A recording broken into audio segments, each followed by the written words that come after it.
Welcome. We're going to begin talking about Hinduism today. And as you already know, the Axial Age period in Hinduism is called the Upanishadic period. And that's what we are going to be very interested in. However, we're going to have to look at a little bit more of the history of Hinduism before we get to that. So I've divided this up into three major periods here. So let me go ahead and put myself in the corner over here, if I can figure out where my mouse is at. There we go. Alrighty. There we go. Alrighty. Now we have three periods. Now when you have three periods, what you should just logically conclude is that there are two transitions. There's two events that happened, or maybe over a period of time, that take us from one period to another. So we already know that one of these transitions is the Axial Age, and you can see very quickly that it is the transition between the second period and the third period. In fact, the third period, the Upanishadic period, you already know is the Axial Age period, and it says Axial Age right next to it. So we have two periods before this to look at. Now, there is one transition that is specific to India and also to Iran, and this is the migration of Indo-Europeans southward and mixing with the indigenous populations existing in India at the time. So let's talk first about the period before this migration of Indo-Europeans southward, and we're going to call this the indigenous period. Indigenous, of course, is talking about those people that have lived in this land since before recorded history. We can also call it the pre-Aryan period, because the Indo-Europeans that are moving south into India are actually referred to as Aryans. It's a term that means noble ones. Forget about Hitler. He took a lot of these concepts and perverted them, of course, in his promotion of the Third Reich that he thought was going to be the 1,000-year kingdom of Christ on earth or whatever. So pre-Aryan just means pre-Indo-European migration, and also pre-Vedic. Now, why pre-Vedic? Because as you'll see in the next period, the Vedic period, the Indo-Europeans bring with them sacred texts that are called the Vedas. And so since, of course, we're looking at religion here, sacred texts are very important. So we're naming this second period after the sacred texts, the Vedas. But we could also call the second period, the Aryan period or the blending period or whatever. So these are the first two periods that we're going to look at before we get to the Axial Age. Now, we already know that in the Axial Age, we have some major shifts in the way we think about ultimate reality and what, in fact, the human being is and the human being's relationship to the ultimate reality. So but until we get to the Upanishadic period, we're still in the Archaic period. And you remember in the last video, we talked a lot about what the Archaic period was like. And one of the things that we see in the Archaic period is the stratification in society. Now, we don't really see the hard stratification in society until the Aryan migration. We don't know an awful lot about anything before that. But we do have some amazing remains from the period. And there are two major cities. Well, there's actually four that are pretty impressive, but two of the most impressive are Harappa and Mohenjo-Daro. And these cities were built and thriving before the Indo-Europeans ever got there. And so when we have dates here, they're kind of speculatory, but we definitely know that these archaic civilizations of Harappa and Mohenjo-Daro were thriving before 1500 BCE, and some scholars think, maybe 1,000 or 2,000 years before that. So in these cities, there is writing carved. We have not decoded it yet. So we do not know what any of it says. So we don't know a whole lot about their history from anything that is written. We know some things from other observations. First of all, these cities were amazing feats of architecture. They were clearly planned well. They weren't just, sporadically a bunch of people making houses that finally comes together and becomes a city. These cities were planned, and they were very, very well developed. The technology was cutting edge. And when you talk about something in this period, the technology that we look at more than anything else, falls in two categories. One would be defenses or military ability, and the second is what you do with water, strangely enough.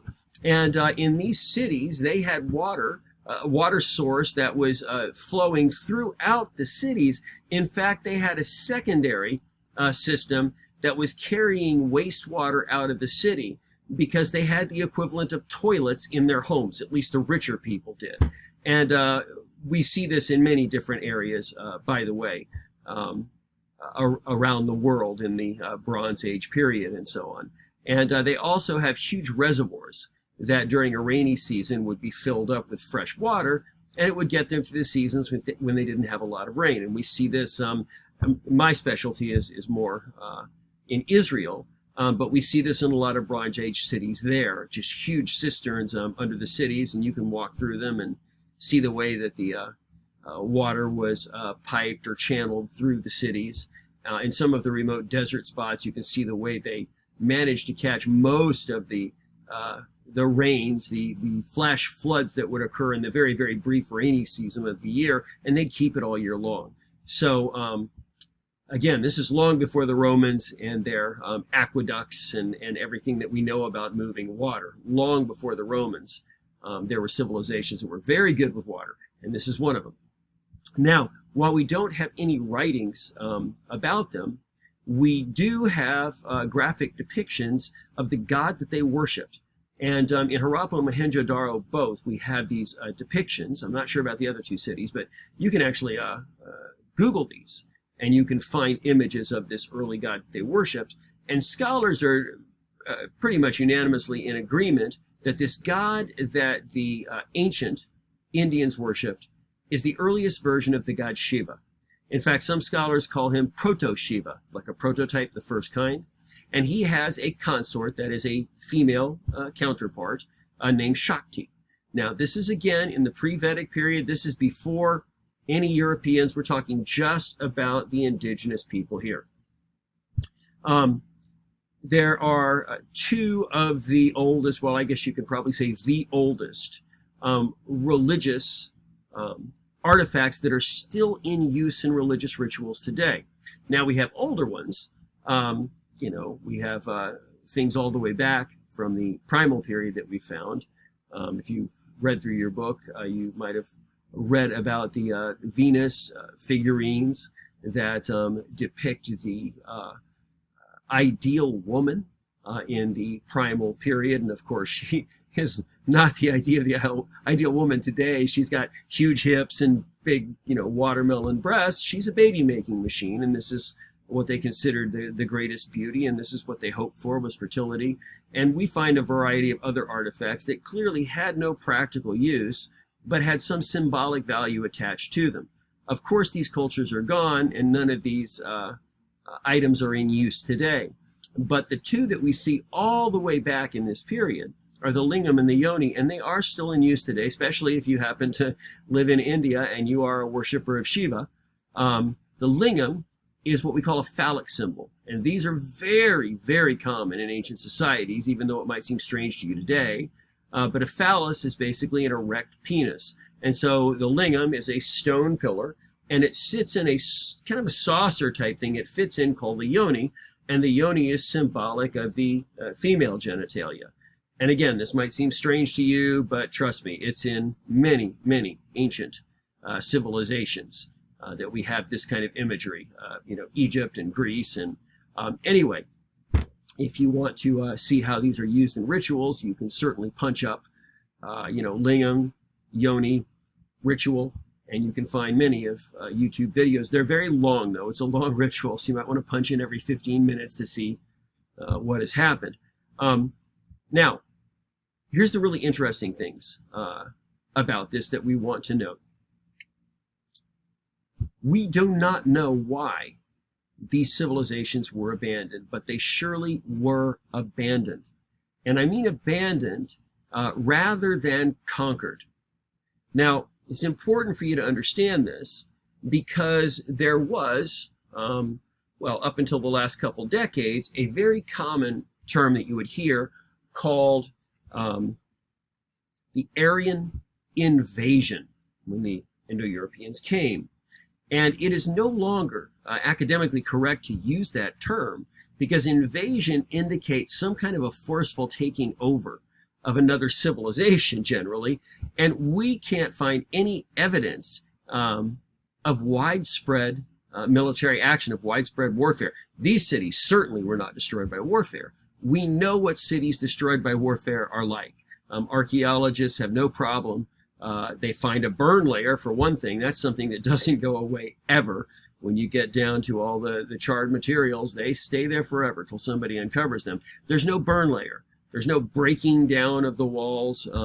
So this is not a military conquest. So how did these cities actually end up vacant, uninhabited? We don't know. Similar to, if you may know about, we have some cities like that in Central America. You know, Mayan cities and Aztec cities and so on, that we have no idea really why they were deserted. While there are some scholarly theories, a lot of them are speculation. We don't really know. I guess, you know, there's a few basic ones. Obviously, famine that could be caused by either a drought or that could be caused by flooding. You also have disease, some disruption in trade that you depend upon to survive. You know, there's natural disasters like earthquakes or whatever, and certainly military conquest, and lastly, of course, you know, alien abduction. So anyway, we have no idea, and I've read a lot of scholars and watched a lot of videos, and you know, some do speculate that climate change, and not in the sense that we're using it today, but the climate has always been changing. I mean, there are places today that are just vast deserts that, you know, 4,000 years ago were lush valleys. You know, everything was green with water running through them. So, I mean, climate has always been changing in different areas of the world. So some speculate that a climate change rendered that these particular cities where they were at weren't having the luck with farming that they were before.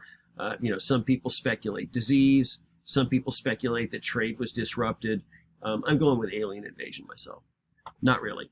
But one thing that is important, the Aryans did not conquer these people. They did not conquer these cities. And so that's something important I want you to know.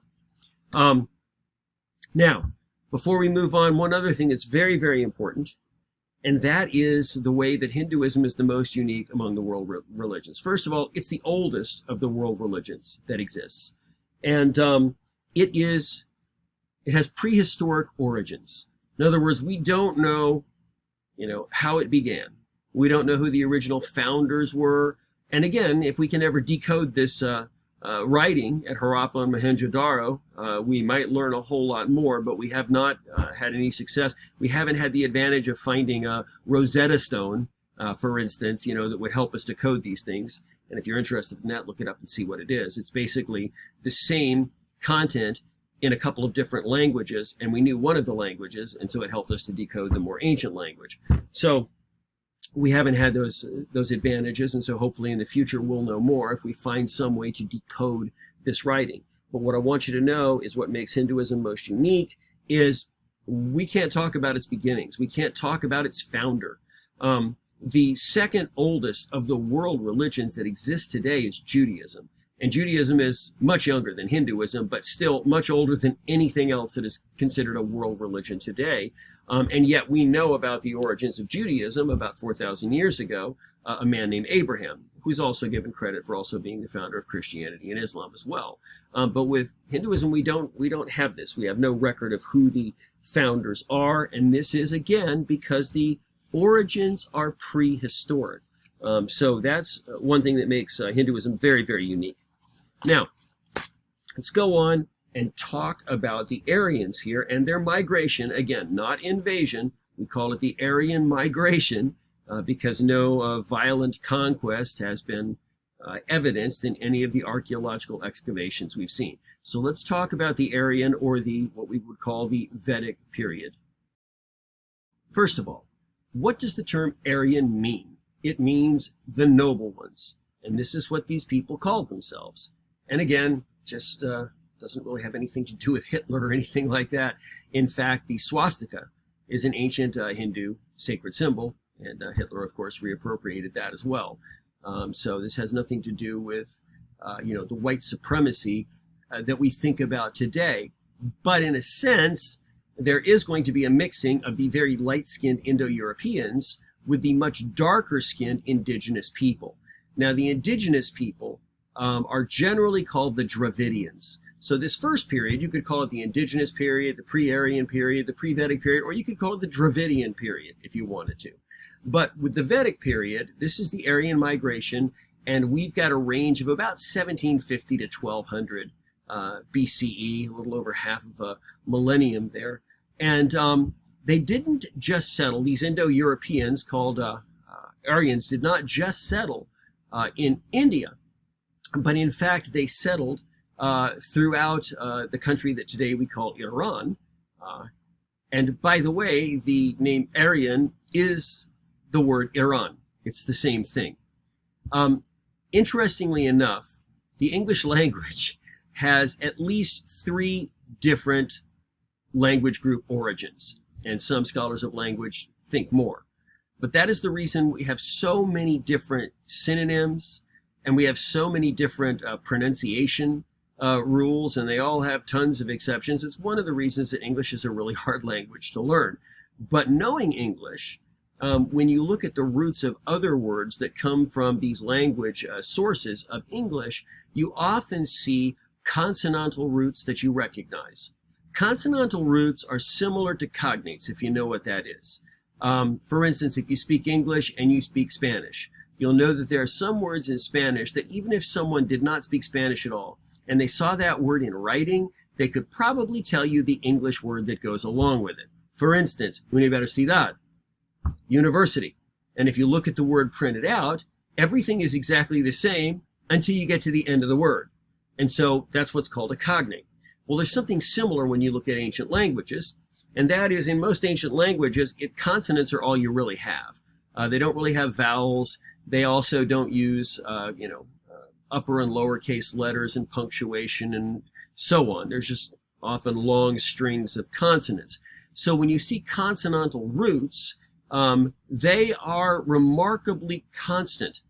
In fact, instead of consonants, you might call them consonants.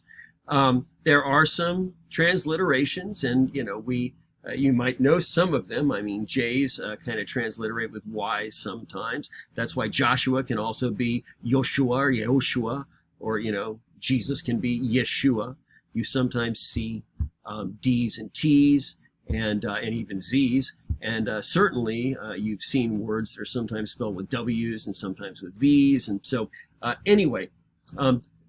Except for that transliteration, it's fairly easy to recognize them. Now, vowel sounds, though, are very malleable. You might have different vowel sounds.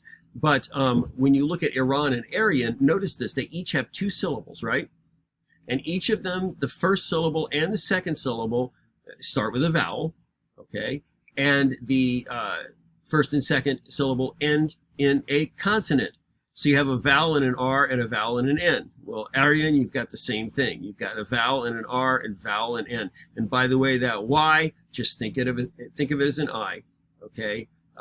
If you spelled something Arian, that's exactly the way you'd pronounce it in English. So you can think of that more as like going with the vowel than the consonant. And you'll notice a whole bunch of other things there. For instance, jump down to the Vedic gods real quick and look at Agni. Agni is the god of fire. And if you look at Agni, you might think ignite, ignition. And you would be right to note that those are the same consonantal roots. And we'll see a whole bunch more of them. But anyway, so Iran itself was named after these Indo-Europeans that migrated south, the Aryans. How interesting is that? So these Indo-Europeans, they bring a religion with them that we're calling Vedic religion. And we find this in the books called the Vedas, as I mentioned before. The earlier Vedas that are in existence before the Axial Age begins, before this third period here, are, again, sacred texts involved in archaic religion and society. And so they're very much focused on the right way to be religious. Archaic religion is very much about what you do. It's very much based on a priesthood. that is usually offering, offerings and sacrifices to a variety of gods in polytheistic systems, from whom you are hoping to receive some kind of blessing, some kind of favor, some kind of absolution, perhaps some kind of healing. And we talked about how this works in the Primal to Archaic video, exactly how people are coming to the idea that they have to sacrifice things to the gods to receive the things that they need from them. So this is that kind of system. And so the earlier Vedas that are in existence at this time, or still being written, are more focused on that. And we're going to talk more about that when we get to the Upanishadic period, because there's writings after that that are much more about the Axial Age concepts, the more deeply philosophical concepts. And we're going to postpone the talking about the Vedas for just a bit. Now, the priests that come down with the Aryans, of course, this is the highest class in society, the priestly caste. They're right up there with the royalty. And they're called the Brahmins. These are the priests. Now, you may have already noticed if you've scanned this page, you've got 3 words on this page alone that start with B-R-A-H-M. You've got the Brahmins, you've got Brahman, and you've got Brahma. And there's more. So let me just say first off that we don't want you to confuse these words. So these are the 5 that you're going to see. Brahman, Brahma, Brahman, or the Brahmins, the priests, that's what we were just talking about. Brahmanas, which is actually one section of the Vedas we were just talking about, and Brahmacharya, which is a stage of life we'll talk about in the next video. Brahman and Brahma, the first 2 here, we're going to talk about in just a bit. I'm just showing you this so that you are aware that there are 5 different words we're talking about that start with Brahm in this course. There's actually more than that. And just to kind of keep them straight, especially the ones that people confuse are Brahman and Brahmins, and Brahman and Brahma. When the Indo-Europeans come down, of course, they are the more lighter skinned. And over a period of time, and again, we're kind of speculating how long this took, but over a period of time, we get to the point to where there is a more strict social stratification among the different classes, and the classes do seem to correlate more with skin color. Now, this doesn't happen immediately, or if it does, it's not so strict, because if you have any friends that are Indian, you might know, I mean, I have quite a few of them actually from India, and some of them are very, very light-skinned, you know, a little bit darker skinned than if you came from, you know, Northern Europe or something, but no darker than, you know, say somebody that was a Greek or a Middle Easterner or something like that. But then you also have Indians that are extremely dark-skinned. You know, almost as dark skinned as like a Nigerian, though different color hue or whatever.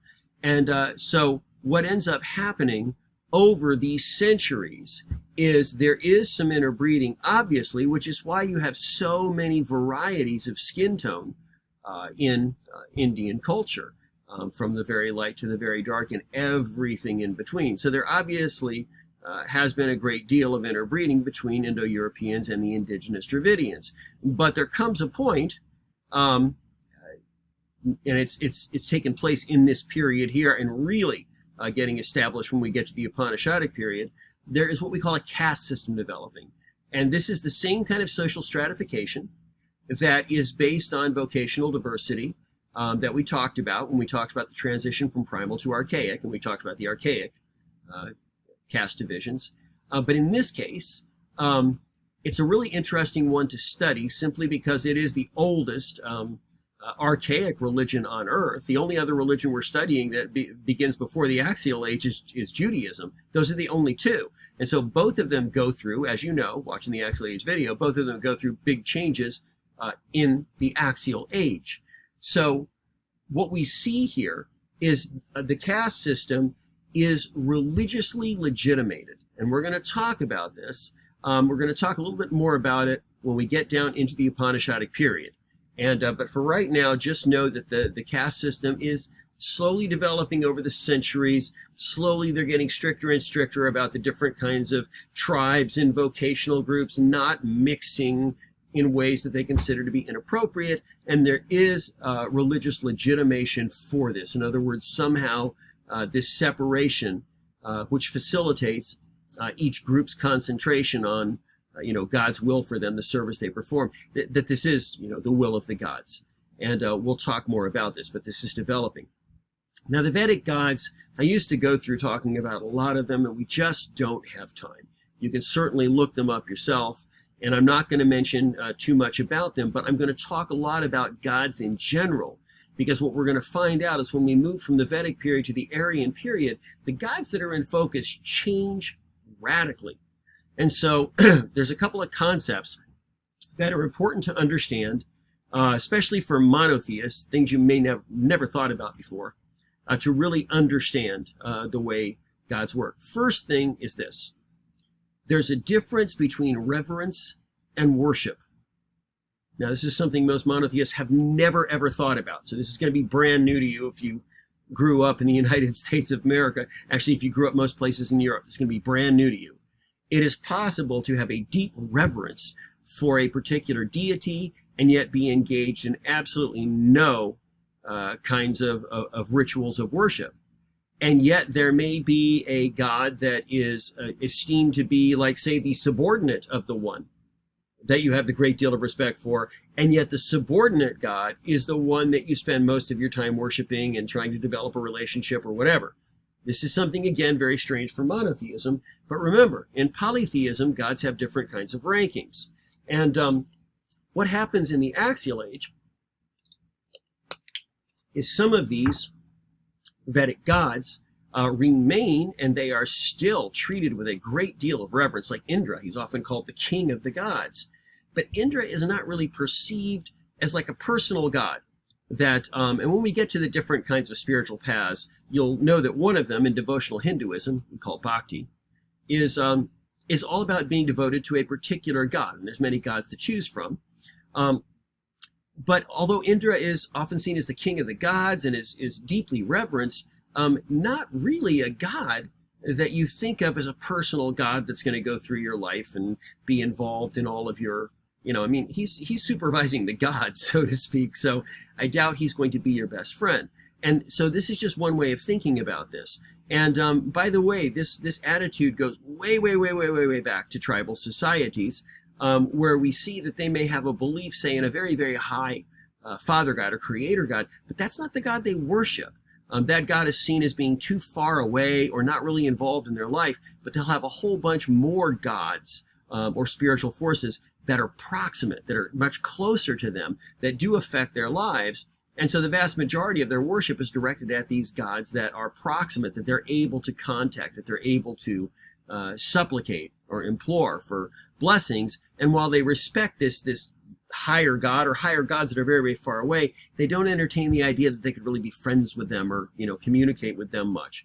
So the first thing, again, that you got to hang on to is the idea that seeing a god and treating him with great respect and reverence and saying, oh my God, this is one of the highest gods there is, does not mean you worship him at all.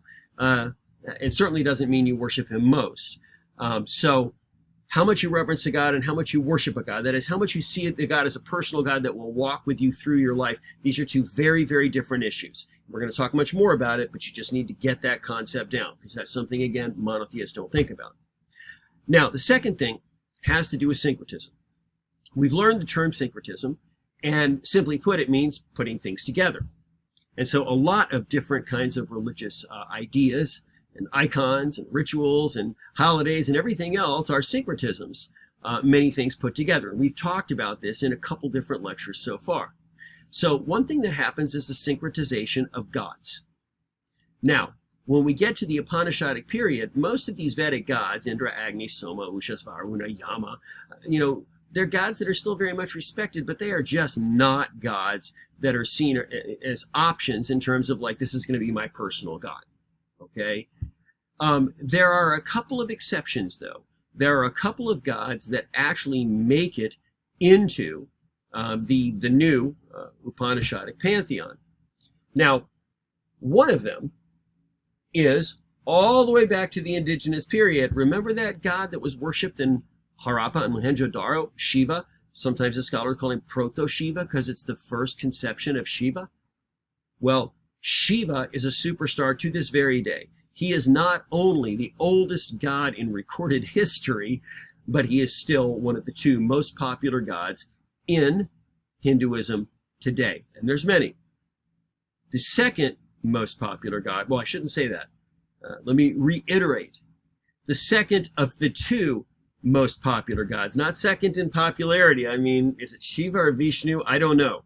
They're both superstars, but the other is Vishnu. And you'll see Vishnu listed in the Vedic gods. Vishnu goes on to very much be a god that is not only deeply reverenced and respected, but is seen as a god that is willing to be a preserver and a protector and be involved in your life. And he is very, very devoutly worshipped by millions of people.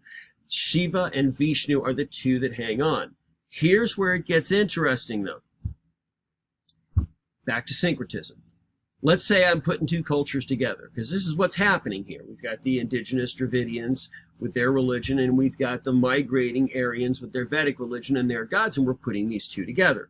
There's two ways to syncretize pantheons of gods. One is, well, if you got three gods and I got three gods, we'll put them together and we'll say we've got six gods. And then we have to define their relationships, whether they're familial relationships or vocational, diversity or whatever. But there's another way to syncretize gods. And the best example of that is when the Roman Empire took over the Greek Empire. The Roman Empire, the Romans believed they worshiped the same gods as the Greeks, but they had different names for them, and they had some different stories and some different understandings of them, but they saw them as the same gods. So in the Greek pantheon, the head god there, Zeus, becomes Jupiter. And Zeus's wife Hera becomes Juno. Aphrodite becomes Venus. Ares, the god of war, becomes Mars. Hades, the god of the underworld, becomes Pluto. Poseidon, the god of the sea, becomes Neptune. And Artemis becomes Diana, and we can go on and on and on and on and on. But the point is, they're seen as the same gods, and they're syncretized in that way. And so that's an important thing to understand here for what's going to happen right now. You see this god right after Vishnu, Rudra? Well, apparently the Vedic understanding of Rudra in terms of what he does and what he's like and what he can be sought for is very, very similar, at least similar enough, to the way the indigenous people see Shiva. So what happens is Rudra and Shiva become syncretized. Rudra is Shiva, according to the Vedics, according to the Aryans, the Indo-Europeans. This god that the indigenous people worship, Shiva, this is our god Rudra. We loved him for a long time. Yeah, same god. But we'll call him Shiva from now on. You can go ahead and call him Shiva. That's what he'll be from now on. Why would they do that? The Indo-Europeans, the Aryans, obviously are the more powerful society, and obviously have the ability to a great degree to subjugate the indigenous peoples. So why in the world do they not force the indigenous peoples to start calling their god by the Aryan name for the god? Well, it's simple. Because it facilitates syncretism to let people keep what is precious to them. Remember we talked about this with syncretism? If you want to win people over, if you want to convert them, if you want to bring them in, let them keep what is precious to them. You can always imbue it with new meaning. You can make it even more sacred, and you can take your sacred ideas that you want the other people to understand, and you can kind of attach it to their sacred god, sacred concept, sacred ritual, artifact, whatever, in a way where they're not losing anything. It's actually their own tradition has actually become more valuable. You've invested it with more meaning, okay, more sacredness, if you will. And that's the way that you convert people. So the Aryans are smart. And they basically say, oh, we love Shiva. We've called him Rudra, but we'll call him Shiva from now on. And I'm sure that went a long way towards facilitating the syncretism of their different religious traditions. Lastly, I'll just mention at the very end here, Djaus Peter. Normally when I'm in a classroom, I do this on a board and I can show you the different iterations of the name, but I'm not going to go ahead and do it here. But Djaus Peter. First of all, when you see Djaus, you've got two syllables. The first one starts with the consonant D and then has a vowel. The second one starts with a vowel and then ends in an S. Remind you of anything? How about Dios, if you speak Spanish? How about Deus? you know? Or how about this? Zeus, or what we call Zeus, because D's and Z's transliterate, remember? Now look at Peter, P-I-T-R. Forget the I there. We've got two syllables, and P-T-R are the consonants. Pater. That means father, because P's and F's transliterate. Your Vater is your pater. That's why if you talk about the dad of your dad, it's your paternal grandfather. That's why a society that is run by male forces is called a patriarchal society. Pater. So when you see Dios is the same thing as Dios, Deus, Zeus, and pater means father, then let's look at the Greek god. Zeus pater. He's Father Zeus, is what he's called. Zeus pater, they switched the words around. Zeus pater. What does he become when the Romans take over and they syncretize the gods and they give him a new name? It's Jupiter. Zeus pater, Jupiter. Get it? Zeus pater, Jupiter. It's really the same word. It's just transliteration of the consonants. Kind of fascinating, right? You won't be tested on that. I just can't get by that without noting it because I find it fascinating. Your book mentions a few of them on page 76 there. I'm not going to test you on the Vedic gods, but I do want you to know that Vishnu is the one that hangs on and becomes a superstar, and Rudra also, although after the syncretism, they call him Shiva, and they syncretize him with the early god worshipped by the indigenous peoples in Harappa and Mohenjo-Daro. That, of course, is the earliest version of Shiva, or Proto-Shiva. Moving on into the Axial Age period here. Why do we call it the Upanishadic period? What are the Upanishads? Well, hopefully, you've read through the chapter, at least the places, as I told you before, if you look at the page numbers on the outlines that I give you, at least be familiar with those places in the text. If you can, that'll be very, very helpful to you. Why do they call it the Upanishadic period? Because that is the period when the Upanishads were produced. What are the Upanishads? They are writings. They are sacred texts, just like the Vedas. In fact, the Upanishads are actually part of the Vedas.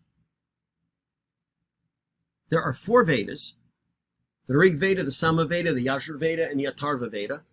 And each of these Vedas have 4 categories. And in each one of these categories, there are many, many different documents that fit in these categories. Not always the same amount in each of the Vedas. But the 4 categories are this: the Samhitas, which are the hymns or the mantras to the gods, worship of the gods. The Brahmanas, there's another Brahm word for you. The Brahmanas, which actually tell you the right way to conduct the rituals to the gods. And then Aranyakas are interesting. We'll talk more about the Vanaprastha stage of life when we get to the very next video. But it is a later stage of life where a lot of men will, at the end of their life, when they know their life is getting short, they'll actually leave their family and they'll have a period of time where they go and they live by themselves, kind of like hermits, and reflect on their life and you know, get ready to die, basically, in the best way. And so Aranyakas are intended for them. Now, these, the Aranyakas are the latest of the first 3 groups of the Vedas there. But all of these texts are in existence before the Axial Age, even though documents are added to each of the categories in each of the Vedas over centuries. These first 3, as you see on the left there in the vertical text, they're pre-Axial Age religions. The Upanishads are the Axial Age writings. They're the writings that we start seeing around 800 BCE, which, as you remember, Karl Jaspers kind of saw 800 to 200 as the main period of the Axial Age there, and that's when we see the major Upanishads being written. So the Upanishads are different from the Vedas because the Vedas correlate a lot more with archaic religion. And archaic religion, remember, it's all about what you do. There's all kinds of ways of being religious. I mean, whether it's mantras or chants or hymns or prayers or rituals or sacrifices or pilgrimages, these are all things that you do to be religious. And archaic religion is all about doing those religious things. When you get to the Upanishads, now you're getting to more philosophical truths. You're getting to higher thinking about what the ultimate reality is. You're allowing for the existence of things beyond your comprehension, beyond the universe. You're also allowing for some kind of essential identity, some kind of a soul, if you will. The Hindus call it Atman, and of course we just call it a soul. But some part of you that lives on after you die that is more your true identity than who you are in this world. Again, we talked about all these things in the Axial Age video. Hope that you paid attention to that. So the Upanishads talk a lot about these philosophical truths. And a lot of people call the Upanishads Vedanta, which means the end of the Vedas. Now, when we say end, we don't mean we're getting rid of the Vedas. This is something interesting. I also want you to really grasp this concept because it is true in so many different contexts, not just this. And that is, many religions have what we call progressive revelation. They have revelations about the nature of God or God's requirements or God's promises or whatever that come about in a particular time that are new. It represents a new way of thinking, hopefully a positive evolution, but this may be a very different way of thinking than ancient ways of thinking. So do you take the ancient scriptures, the sacred texts that evidence the ancient way of thinking and say, oh, they're wrong, and throw them out? And the answer is no. Really, virtually never does this happen. So what does happen? When I ask this question in class, usually the sharpest students will say, well, is that kind of like the Old Testament and the New Testament? And I'm like, yes, that's exactly what it's like. And when we get to Buddhism, it's going to be an awful lot like the differences between the Tripitaka and the later Sanskrit sutras. But we'll save that for Buddhism in another 4 videos here. But it's the same principle. What happens is, with the new revelation, you look back at the older scriptures through the lenses, if you will. I love this metaphor. It works really well. You look back through the lenses of the new understanding, and it focuses you in a different way on the older scriptures. You see things in them you never saw before. For instance, let's take the example of Christianity. Christians, when they look back at what they call the Old Testament, it's just the Hebrew Bible, but when Christians look back, they see Jesus all the way through the Old Testament. Now, of course, Jesus is not named anywhere there, and there's all kinds of people called Messiah, as you will see later on when we get to Judaism, but they'll look at certain scriptures, like, for instance, where Joshua, going into the Promised Land, meets the captain of the host outside of Jericho, and recognizes him as the captain of the Lord's army and falls down and worships him. Christians will go, that's the pre-incarnate Christ appearing to Joshua. And they call it a Christophany, or an appearance of the pre-incarnate Christ, just kind of like a theophany is an appearance of God. So this is an example of looking back at the Old Testament and seeing it in a completely different way than people in that period saw it. So that's what happens with the Upanishads. Now these philosophical truths, people look back into the earlier 3 categories of Vedas and the many, many, many dozens of documents, and they see these Upanishadic principles in there. It's not clear, but they say, oh, this was referring to that, and we see it in here, and they see it kind of as a foreshadowing, you know. Now we understand it a little more clearly, but it really was back there, because if it really was a sacred truth to be held onto, it isn't something that's Johnny-come-lately. It isn't something that just happened. It has to be something that's been true for all time. But in the older times, we just didn't realize it as much, but it was true. And that's how you hang on to the older scriptures. They're still sacred. They still have a great value, but now they're seen very differently. They're interpreted through the lenses of the new understandings, according to the more recent revelation or according to the more recent scriptures. That's exactly what happens with the Upanishads. They kind of redefine everything. So that's what I wanted to talk about real quickly. And now we're going to go back to this first slide, okay, and talk about the Upanishadic period. Now you know what the Upanishads are. They're technically part of the Vedas. And again, the 4th part, actually I should just put this back up for one more second. The 4th part of every one of the Vedas is the section that has all of the documents that fall in the category of Upanishads. Now, what you may not know is there's many, many documents. And for instance, the number of Samhitas in the Rig Veda and the number of Samhitas in the Yajur Veda are not the same thing, just like the number of Upanishads in the Rig Veda and the number of Upanishads in the Atharva Veda are not the same number. There's just dozens of different sacred texts that fall in one of these 16 categories. So you've got the 4 Vedas, and then you've got the 4 sections, the last section, the Upanishads, being the Axial Age writings. So if I'm talking about the Vedas versus the Upanishads, you kind of know we're talking about the earlier Vedas versus the Upanishads, but technically the Upanishads are part of the Vedas. They're the concluding section of the Vedas. Now, when they're called the end of the Vedas, again, it's not because it's doing away with the Vedas, it's because they're the conclusion of the Vedas. It's everything the Vedas have sought out and searched for and have anticipated finally is fully revealed and most perfectly revealed in the Upanishads. So they're the conclusion. We see clearly the true message of the whole progression of Vedas. So that's what we mean by the end of the Vedas. And we're going to talk more about the idea of Vedanta teachings when we get later on into the Hinduism section. All right, going back here. Let's talk about the Atman Brahman monistic philosophy in the Upanishads. This is interesting and this is very, very important. Atman is the human soul. Brahman is the God above all gods. In fact, Brahman is a God that is so far above human understanding. Technically, the term God is really kind of demeaning to him. He's beyond that. He's beyond all the flaws and limitations of personhood. And by the way, excuse me for saying he, but I just don't want to say it. And it's sad that we don't have a neuter personal pronoun that I could use, but, you know, forgive me.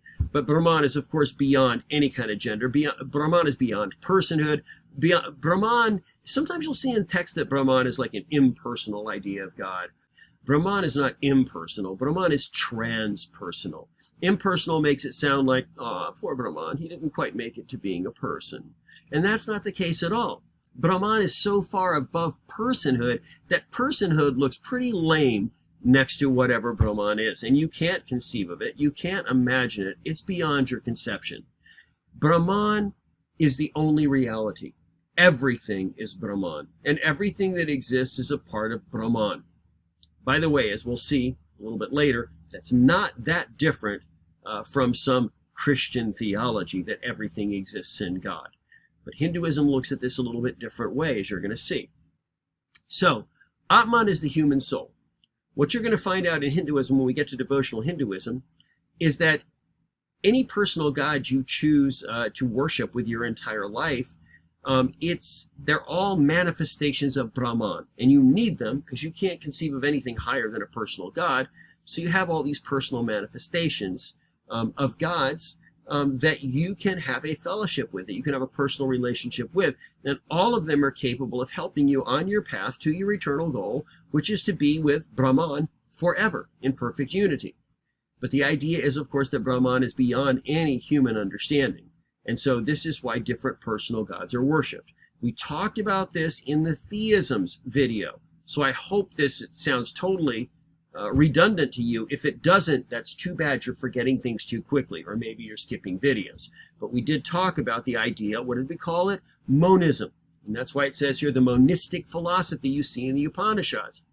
So we talked about monism in the sense of all of the gods being manifestations of Brahman. So if you're worshiping Brahma, if you're worshiping Vishnu, Shiva, any of the consorts, any of the other gods, you really are, in a sense, worshiping Brahman. You're worshiping a manifestation of Brahman that you can perceive, that you can understand, that you can have a relationship with.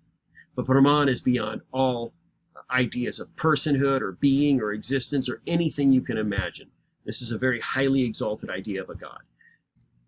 Now, here is the Upanishadic teaching, and that is your human soul, Atman. This is the soul that lives on. Now, Hinduism is very similar to other monotheistic religions in that the ultimate goal is to be with God forever in a paradise, in a bliss, okay, of some kind. But the difference is that it takes more than one lifetime to accomplish that in Hinduism. But the goal is still the same, to be with God forever. And the idea is that there's some kind of a temporary, perhaps, separation of the soul from God. Now, here's where it's different. In Hinduism, the idea is Atman is a manifestation of Brahman. Brahman is everything. The soul that is in you is Brahman in you. It's very common to hear Hindus talk about sharing the same universal soul. And by the way, it's a wonderful idea that leads to an ethic to love your neighbor as yourself, because if we're sharing the same universal soul, if I do harm to you, I'm really doing harm to myself in some kind of a very cosmic spiritual way that maybe I don't perceive. And there are many ideas about the ways that we are connected, and many different theologies along this line that justify that ethic of loving your neighbor as yourself. But in Hinduism, your soul is Brahman. It's Brahman in you. It's a specific manifestation of Brahman. So thinking about your soul being separated from Brahman is just wrong thinking. Your soul could never be separated from Brahman because your soul is Brahman. It's an extension of Brahman. It's a manifestation of Brahman. It's Brahman in you. And there are interesting scriptures in the Upanishads. If you want to read farther in your book, it gives you some examples where the conclusion is that, if you could actually go so deeply inside yourself that you could behold your soul, what you would see is Atman is Brahman. Now, the beauty of this is that you can't be separated from Brahman, but in your understanding, you certainly can fail to recognize your connection to Brahman. Many people go through life looking at the world the way it is and all of the physical forces and all of the laws of nature, and they just kind of treat that as like the ultimate reality. And then human society and culture, all those value judgments determine what's success, what's not. And people sometimes embrace this as the real world. And all of the religions are teaching you that this is not the real world the way it's supposed to be. You better be embracing something that's more true than that. And so Hinduism, of course, is very much like that. And so when you feel alienated from Brahman, it's not because your soul is separate from Brahman. It's because you're unenlightened. It's because you're not recognizing your connection to Brahman. You're not experiencing it in a way where it is improving your quality of life, where it's giving you more wisdom, giving you more compassion, helping you on your spiritual journey. And so the goal, so to speak, is to become enlightened to this unity of Atman and Brahman, which of course will change your life in great ways. Now, how does this contrast with monotheistic religions, say Christianity? Well, if you're dealing with any kind of a religion like Judaism, Christianity, or Islam that believes that at some point in time, this is their explanation for sin and separation from God, by the way, that human beings, say in the Garden of Eden, disobeyed God, and therefore that created a separation from God. And so the whole goal in these religions is to be reconciled to God. You want to be forgiven, you want to repent, you want to once again be in fellowship with God, which your original sin caused the separation from God. Now, in these religions, Judaism, Christianity, and Islam, you really are separated from God. This is not just you failing to realize your unity. No, you are separated from God. And something has to happen, at the very least, your repentance and your beginning to obey God, for you to reestablish this connection that was broken. So what we have here is we have two completely different theologies. And it's important. I want you to get this. On the one, we're saying in monotheism, we really are separated from God, and we need to be reconciled to God. Now, in Hinduism, we're saying you can't really be separated from God, but you're in ignorance. You're in avidya. We'll get to that word later. You need to be enlightened. You need to recognize the true reality of your connection to God, and then you can begin to benefit from it and be blessed by it. Can you see that these are very, very different theologies? That's the first step. Second step is the experience is the same. Now think about this. What is it that people who feel alienated from God want? They want to not feel alienated from God. They want to feel that connection restored. They want to believe that they have a fellowship with God that is fruitful, that will bring them some great benefit, not just in this life, but when the life is over and they want to be with God forever. So we feel alienated from God. We don't want to feel alienated from God. We go to religion and say, how can I, not feel alienated from God? And this is true of Hinduism. This is true of Christianity, Islam, all the same. We want to not feel alienated from God. But the theology explaining why we feel alienated from God is different, okay? And the understanding of, what has to happen for us to now no longer feel alienated from God, that also is different. It's a different understanding. But I want you to understand that the desire of the common person is exactly the same. I don't want to feel alienated from God. And so I am trying to attain this fellowship with God. Now, theologians come and explain what this all is, and there may be different theological explanations for the same experience. I'm going to say it one more time because this is very important. There may be different theological explanations for the same feeling, the same experience, the same kind of ultimate concern. I'm going to give you an example. This is the story of the huge room. Let's say that we have a room. It's actually a building, but the whole building is one room, okay? The building is larger than Texas. In fact, you could put the state of Texas in this room and you could bounce it off the sides. That's how much bigger this room is than Texas. Are you with me so far? It's a round room. It has no corners of any kind. It's completely round.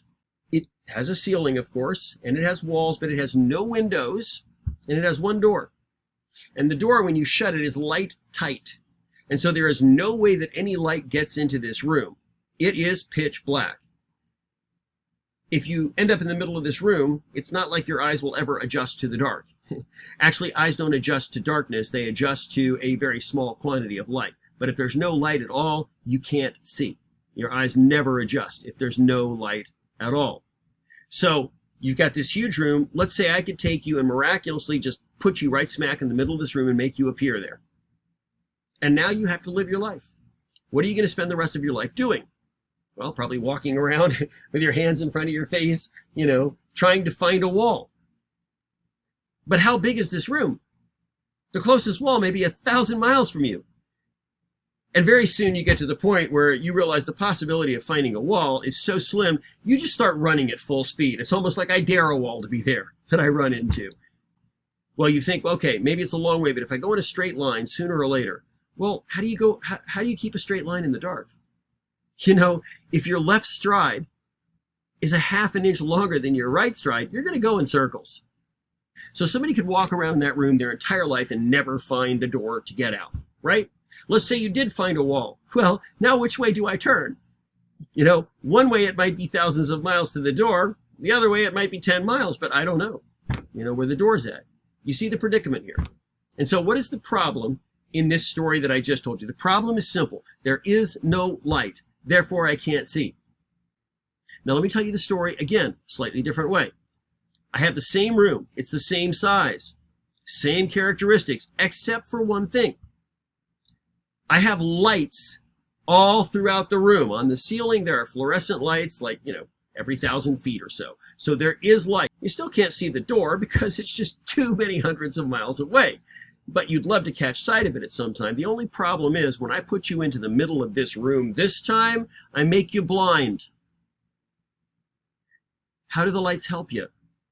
Not at all, because you can't see. So what do you do for the rest of your life?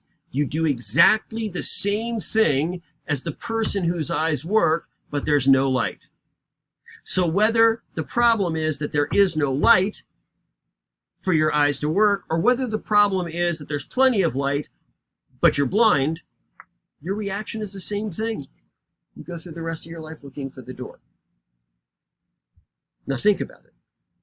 The experience is the same for both of those people, but I've got two completely different explanations, and this correlates pretty closely. One religion is saying you can't see because of the darkness, because there's no light. And one religion is saying you can't see because you're blind. One religion is saying you feel disconnected from God because you are. The other religion is saying you feel disconnected from God because you're in ignorance. You haven't been enlightened to recognize your connection to God. So again, the experience is the same, not wanting to be alienated from God. The desire is the same, to be reunited to God. But the explanation as to why you feel separated from God is completely different. And the explanation of what's happening when you finally do feel reconnected with God, again, is theologically different. So the important thing here is that we have the same human experience, But in two different religions, we have two completely different theological explanations for that human experience. We're going to come back to this concept later. It's a very important one. In fact, we've laid out a few very important concepts so far. Now, in this period, three major gods come to the forefront. They're called Brahma, Vishnu, and Shiva. Now, there are thousands of gods, but these are the top three. They're the highest ones. They're called the Trimurti, not to be confused with the Trinity. They're not like one God in three persons or any of the language you hear in Christianity. These are different gods, but they're the three highest gods. And of course, they all have their consorts. We'll talk about that later. All gods, in this period have their consorts. And so we'll talk about the female consorts that go with these male gods later on. Brahma, Vishnu, and Shiva. Which of these is the least worshipped? Well, you should already know, just thinking logically, because what did I tell you? I told you that Vishnu and Shiva were the superstars in Hinduism. So why is Brahma the least worshipped? Well, it's because of the kind of god he is. By the way, don't confuse Brahma and Brahman. Brahma is a manifestation of Brahman, just like Vishnu and Shiva are. Don't let the closeness of the words fool you. So what kind of god is Brahma? Brahma is a creator god. And that really is why he's the least worshipped. Well, understand this. In Hinduism, the universe goes on forever, but it goes through many different ages. And at the end of every age, the world is kind of recreated again, and that's when Brahma does his thing. So he's a great god. I mean, he created the world that you're living in, but you are living in this world. It does exist, and it's going to be quite a long time before the next iteration or the next eon, if you will. And so at this point, Brahma is, being the world creator, is marvelously inactive. When I get up this morning, I don't need to have a world created. There's one already here, and I'm going to live in the one that is already here. Does that make sense? So he's deeply reverenced. He's seen as one of the highest three gods, the highest three manifestations of Brahman, but not so much the object of personal worship. I think there's in all of India, there's 2 temples built to Brahma, where of course there are multitudes built to Vishnu and Shiva and many of the other thousands of devotional gods. What kind of god is Vishnu? He's a preserver, protector god. And so he is the god that monotheists, Christians especially, can most understand, because they're looking for a god that's going to be their friend, that's going to protect them, take care of them, champion their cause, encourage them, heal their diseases. So when you talk about a preserver, protector god, Vishnu is, he's a rock star. And so it's easy to understand why he is beloved. And there's a section in the book I'd really like you to read about Vishnu, but I don't have to explain why a preserver, protector god is loved and admired and worshipped. You know that.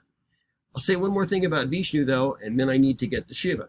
As Vishnu intervenes in human history, as a protector god, as a preserver god, intervening to cause some good kind of outcome, some kind of blessing, he appears in various forms, and these forms are called avatars.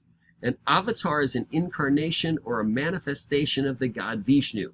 The 2 most famous avatars, and I'm sure you probably heard of them, are Krishna and Rama.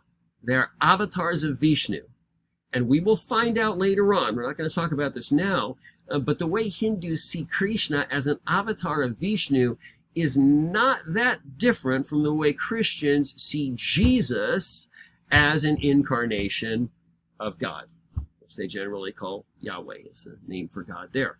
It's not that different. We're going to talk about that in a later video.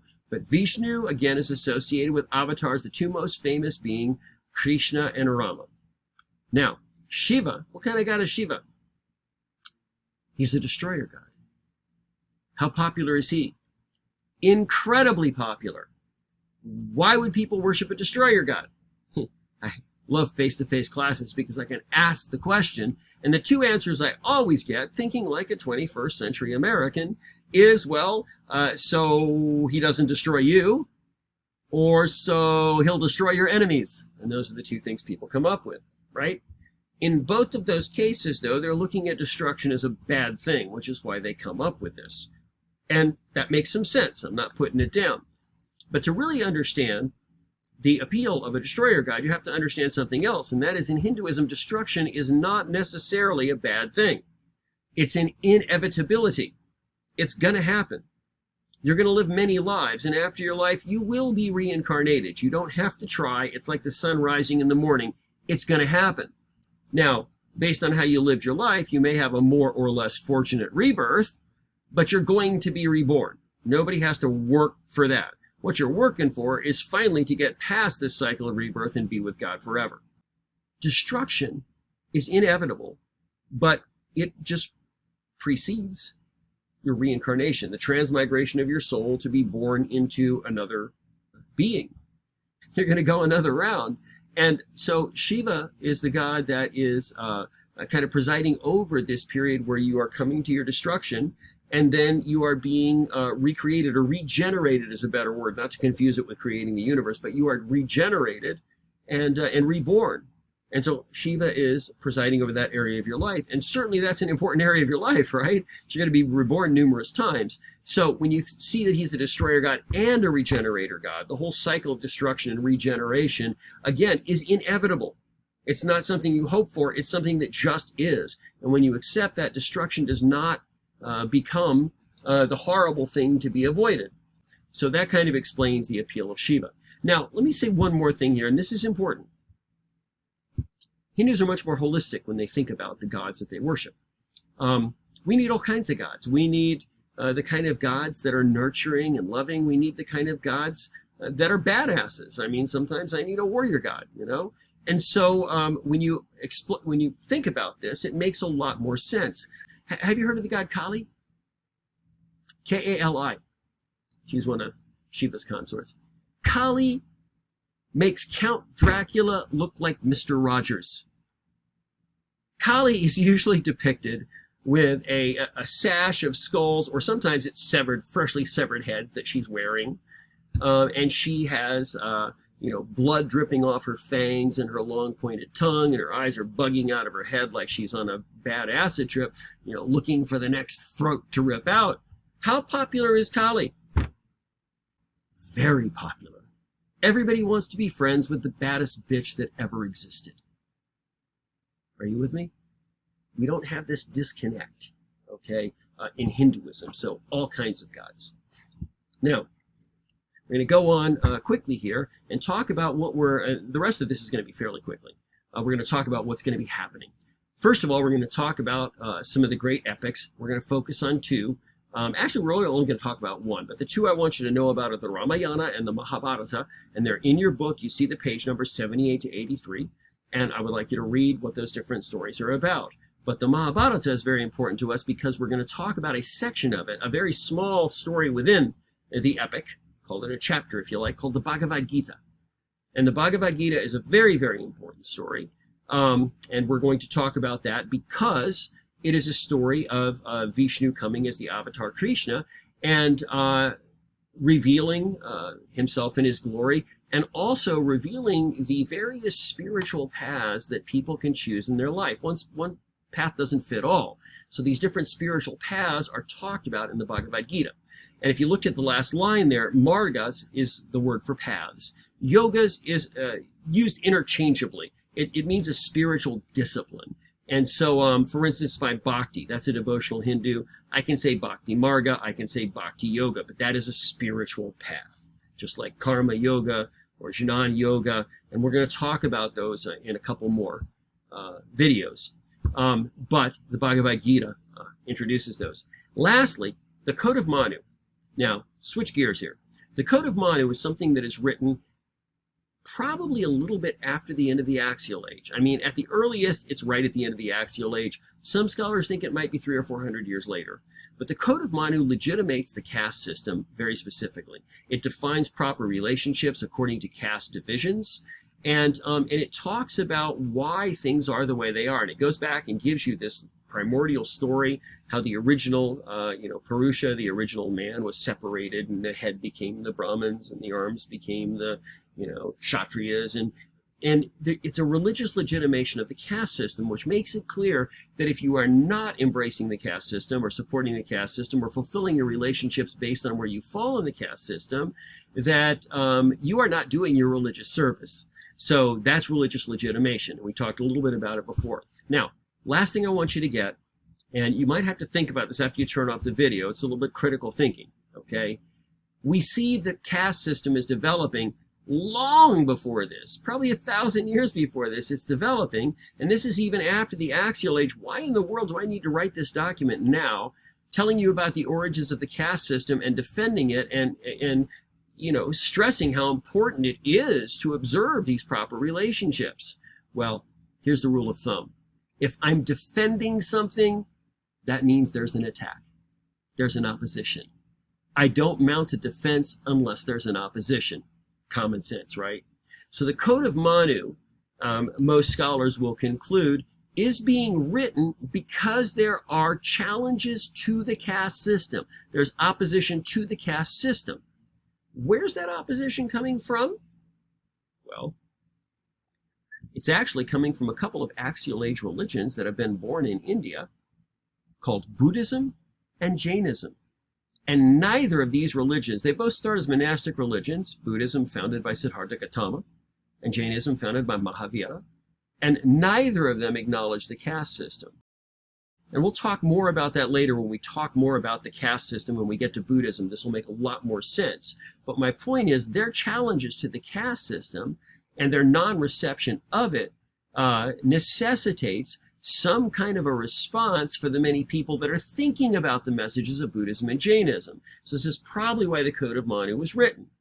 Now, if I ask you, there's different questions I can ask you, and this goes back to what I was telling you in the introduction when I said it's so much more important to understand concepts than it is to memorize answers. Because I can ask you all kinds of different questions about the Code of Manu. For instance, if I say, what is the Code of Manu about? Well, it's about the caste system. What is it written to do? It's written to legitimate the caste system. Or you might even say re-legitimate the caste system, right?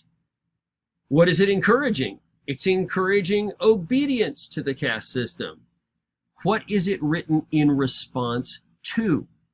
It's written in response to opposition to the caste system, challenges to the caste system. Now, you see, I just asked you 4 questions about the Code of Manu, and they all had different answers. This is why you need to understand concepts and not just memorize questions and answers. It won't serve you well. So you might want to think about that a little bit more. But again, it's written in response to opposition to the caste system. It's written to legitimate or re-legitimate or validate the caste system. It's written to encourage obedience to the caste system. Good? And we are going to talk about the development of the different margas and yogas later. This has been a long video, I know, but thank you for sticking through it. And I hope you hang on to these important concepts, quite a few of them here, that we will revisit later on, not just in Hinduism, but in other religions, because you see these concepts working themselves out in different contexts, in different places in history. All right, see you next time.